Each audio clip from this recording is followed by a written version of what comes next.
আজকের আলোচনার বিষয় হচ্ছে তুলা রাশি স্বাতী নক্ষত্র। দীর্ঘদিন ধরে এই নক্ষত্রটা র্যাঙ্ক করছিল, কিন্তু রিসেন্টলি একটু ডাউন আছে। আপনারা রেবতী নক্ষত্রের মতো স্পেশাল ভিডিও এখনো মনে হয় পাননি। এর মূল কারণ হচ্ছে আপনাদের ভিউ 5,000 ক্রস করে না। হয়তো আমাকে বলবেন যে আমার আহ, মানে ভিডিওর কোয়ালিটিগুলো ভালো হচ্ছে না বা ইনফরমেশন কম থাকে, সেই কারণে এমন হচ্ছে, হতে পারে। কিন্তু আহ, অন্যান্য যে নক্ষত্র আছে সেই তুলনায় হয়তো কম বিষয় নিয়ে ডিসকাস করা হতে পারে যে আপনাদের এক্সপেকটেশন ফুলফিল হয়নি। আমি চেষ্টা করছি যতটুকু যে আলোচনা করা যায়। ভিডিও লেন্থ খুব বেশি বড় হবে না। আমি আলোচনা করব মাসের 1 তারিখ থেকে। মাসের 1 তারিখেই আপনার যে রাশি আছে এই রাশিতেই চন্দ্রকে অবস্থান করতে দেখা যায়, অর্থাৎ ওই সময় পূর্ণিমা থাকছে।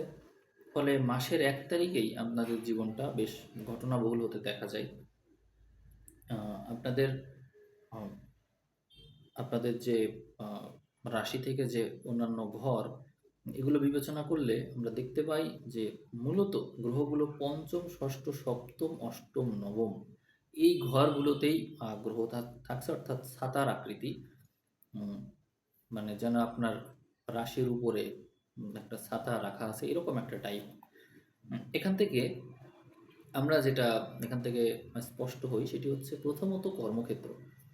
আপনার যে কর্মনারী, সেখানে রাহু বসে থাকার কারণে কর্মক্ষেত্র অবশ্যই বিস্তৃত হবে, ব্যাপক হবে এবং নানান বিষয়ে আপনি কর্মব্যস্ত থাকবেন। যদি কর্মক্ষেত্রে ছুটি প্রত্যাশা করেন তো দেখবেন যে ক্ষেত্র বিশেষ আপনি ছুটিই নিতে পারছেন না, এরকম ঘটনা আপনার সাথে ঘটতে দেখা যাবে। এবং একাধিক বিষয়ের সাথে আপনি যুক্ত থাকবেন। এখানে এই রাহু এবং বৃহস্পতি একে অন্যের উপর দৃষ্টি বিনিময় করে আছে এবং পঞ্চম, নবম, নবম দুই ঘরেই গ্রহ আছে। ওইদিকে আবার ষষ্ঠ ঘর এবং অষ্টম ঘরে গ্রহ আছে। আবার সপ্তম ঘরে তো গ্রহ আছেই, যেটি বলছিলাম একটু আগে। তো সেই হিসাবে আপনার মধ্যে আহ, বিপদ আপদ, ঝামেলা এগুলো মোকাবেলা করে আহ, সামনে এগিয়ে যাওয়ার যে প্রবণতা, এইটি বেশি দেখি। এই সময়ে আমরা আহ, যে সমস্ত নক্ষত্রের উপর দিয়ে গ্রহ যেতে দেখব, আহ, তা হচ্ছে মূলত জন্ম তারা থেকে শুরু করে আহ, সম্পদ তারা পর্যন্ত, অর্থাৎ মানে শুধু জন্ম থেকে সম্পদ না, জন্ম থেকে আহ, জন্ম, সম্পদ, বিপদ, ক্ষেম, প্রত্যয়ী, সাধক, বধ, মিত্র, অতিমিত্র হয়ে আবার জন্ম, সম্পদ, এরকম করে আর কি চলে আসছে তারার উপর দিয়ে। অর্থাৎ এই মাসে যদি গ্রহদের অবস্থান বিচার করি তাহলে পুরো বিষয়ের উপর দিয়ে পুরো যে 9টা তারা আছে সবগুলো তারার উপরেই কোনো না কোনো গ্রহ থাকবে এবং যাতায়াত থাকবে, এটিই বলছি। অর্থাৎ ঘটনাবহুল মাস আপনার জন্য এই মে মাস। মে মাসের শুরুতেই ওই যে বলছিলাম রাহু আছে, অর্থাৎ বা কর্মক্ষেত্র শুধু না, সেই সাথে থাকছে রিলেশনশিপ। রিলেশনের বিষয়ে আপনাকে ব্যস্ত থাকতে হবে। একাধিক রিলেশন আপনার জীবনে আসবে, কিন্তু সপ্তম ঘর যেহেতু স্ট্রেংথ পাচ্ছে, বলবান হচ্ছে, তা মঙ্গল আপনার সপ্তমে আসছে। ধরেন এই যে মে মাসের 12 তারিখ বা 10 তারিখের পর থেকে বিবাহের যোগ প্রবল হয়ে যাচ্ছে। রিলেশনটা রিলেশনের অধিপতি যেহেতু ষষ্ঠে চলে যাচ্ছে, আমি আগেও বলেছি, আর রিলেশন থেকে কষ্ট এবং রিলেশন ভ্যানিশ হয়ে যাওয়ার মাত্রাটা প্রবল।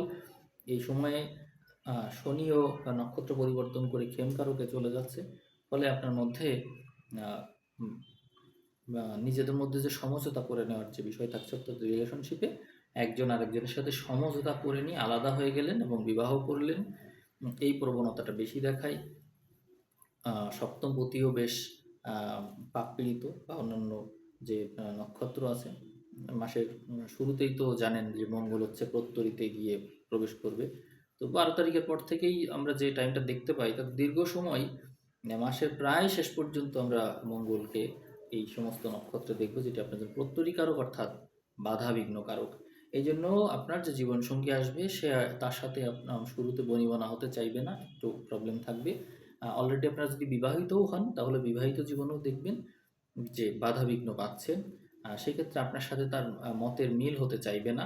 এবং এইটা হচ্ছে একেবারে শুরুর দিকে, অর্থাৎ মঙ্গল যখনই 10 তারিখের পর থেকে এখানে আসলো তখনই কয়েকদিনের জন্য এই প্রবলেমটা দেখা যাবে।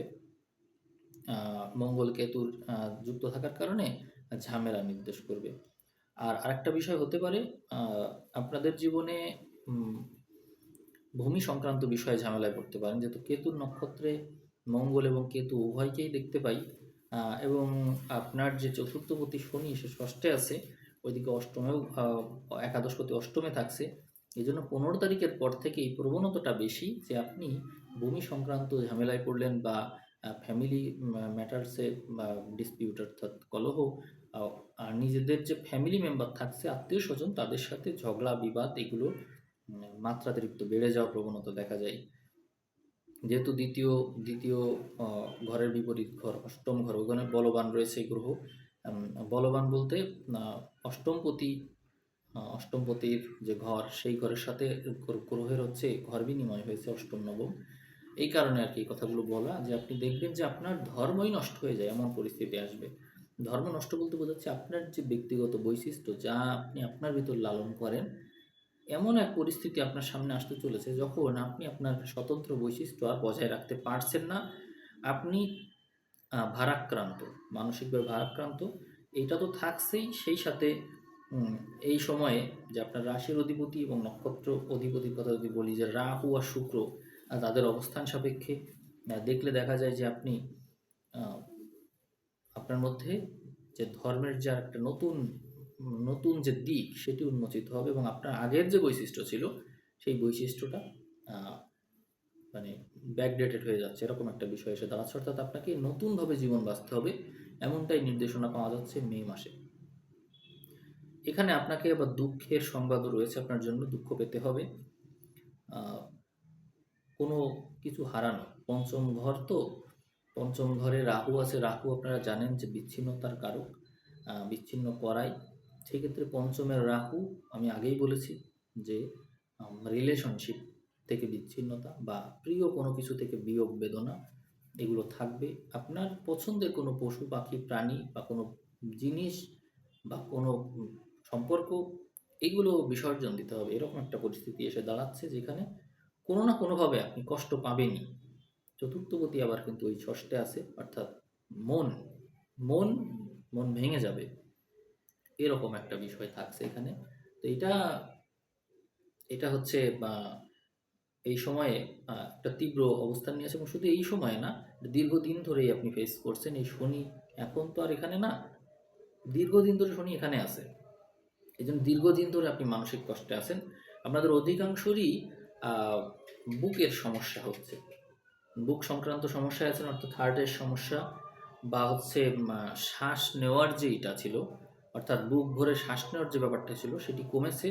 আহ, মনে শান্তি নেই, ঘুম কম, মানসিক অশান্তিতে ভুগছেন, এবং আম, আবার ভিতরে একাকিত্ব, অর্থাৎ কোথাও যেন আপনার কোনো স্পেস নাই, এরকম একটা বিষয়ে দাঁড়িয়েছে। এবং কোথাও যাওয়ার জায়গা নাই, আত্মীয় স্বজন থেকে বিমুখ, ফ্যামিলি মেম্বার বা হচ্ছে মানে প্রিয় প্রিয় কোনো কিছুই যেন নেই, যা ছিল সেটিও হারিয়েছেন, এরকম একটা অবস্থায় আপনি পৌঁছে গিয়েছেন।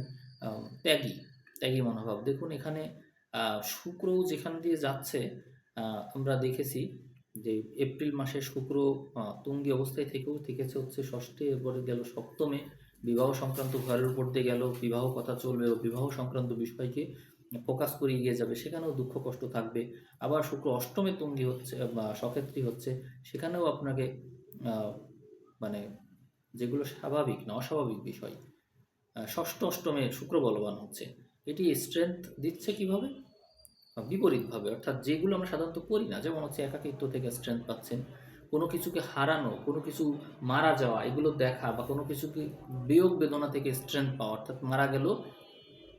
ওই যে একটা গল্প আছে যেখানে একজন মানুষ ডাকাত হবে, সন্ত্রাস হবে, হতে পারছে না, মানে খুবই নরম মনের মানুষ, সে তার সাথে যে কুকুর ছিল ও, তার যে সবচেয়ে প্রিয় তাকেই সে আগে খুন করলো, তাকে খুন করে তারপরে সে ডাকাত হয়ে উঠলো, দুর্ধর্ষ ডাকাত হলো। কারণ নিজের প্রিয় জিনিসটাকেই আহ, মানে সবার আগে হত্যা করতে হয়েছে তাকে, এরকম হয়ে ওঠার জন্য নিশ্চয়ই কোনো বড় দুঃখ আছে জীবনে। আপনার বিষয় এরকম যে আপনার স্ট্রেংথ আসছে হচ্ছে ষষ্ঠ অষ্টম থেকে, আবার সপ্তম থেকে, এগুলো মারক বাধক ঘর এইসব। তার মানে বুঝতে পারছেন যে এই তিনটা ঘরের উপর দিয়ে গ্রহ যাওয়ার কারণে, শুক্র যাওয়ার কারণে কঠিন পরিস্থিতি, এবং শনি নিজেও ষষ্ঠেই আছে। প্রতিকূল পরিস্থিতি আপনার জন্য সবসময় প্রতিকূলতাই থাকছে। আপনার অধিকাংশই দেখবেন হজম সংক্রান্ত পীড়ায় ভুগছেন। কারণ এখানে আহ, বাস্তবতার সাপেক্ষে হিসাব করলে আপনাদের প্রত্যেকেরই হজম সংক্রান্ত সমস্যা রয়েছে, স্নায়বিক সমস্যা রয়েছে, বেশি প্রেশার নিতে পারছেন না, কিন্তু আবার কাজের প্রেশার আছে। রিল্যাক্সেশনটাই মেইন এখানে। যারা যারা রিল্যাক্সে থাকতে পারছেন তো ভালো, না পারলে তো আপনার জন্য পরিস্থিতি কঠিন। আর গ্রহগুলো সব শেষে এই নবমে বা নবমে হচ্ছে বলবান হচ্ছে, শুভ গ্রহ আমরা নবমে দেখতে পাবো, বুধ বৃহস্পতি শুক্রও এখানে এই নবমে আসবে, অর্থাৎ মাসের শেষ নাগাদ। এই যে ধরেন 15 তারিখের পরেই বৃহস্পতি সংস্পর্শে শুক্র আসছে, এবং এর পরেই এক সময় এখানে বুধও চলে আসছে মাসের শেষের দিকে।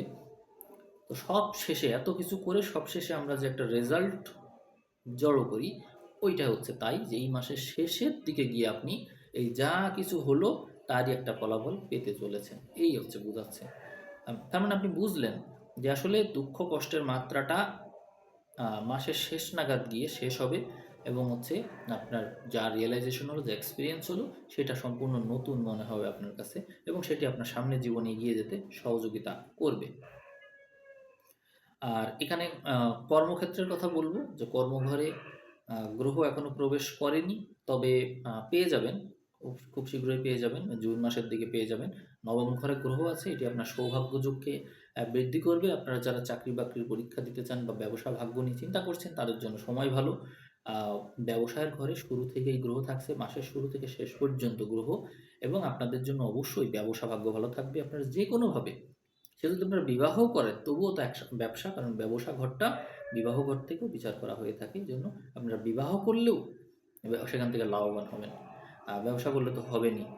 সেক্ষেত্রে আপনারা যে কোনো প্রকার অংশীদারি ব্যবসা বা কোনো কিছুর সাথে সংশ্লিষ্ট হলে ভালো করবেন, এটি হচ্ছে আমার পরামর্শ।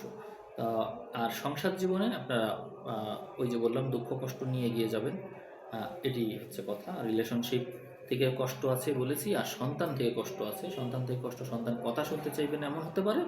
আরেকটা হচ্ছে আপনাদের সন্তান অসুস্থ হতে পারে, এই সম্ভাবনা থাকছে। আমি ভিডিও দীর্ঘ করব না, কারণ হচ্ছে ভিডিও ভিউ যদি 5,000 ক্রস করে তাহলে তো আমি আবারও ভিডিও দেবই। আপনারা কমেন্ট করবেন আপনাদের কোন বিষয়টা বাদ পড়েছে, এই বিষয় নিয়ে তো আলোচনা করাই যায়, সেটা বললেই হয়ে যায়।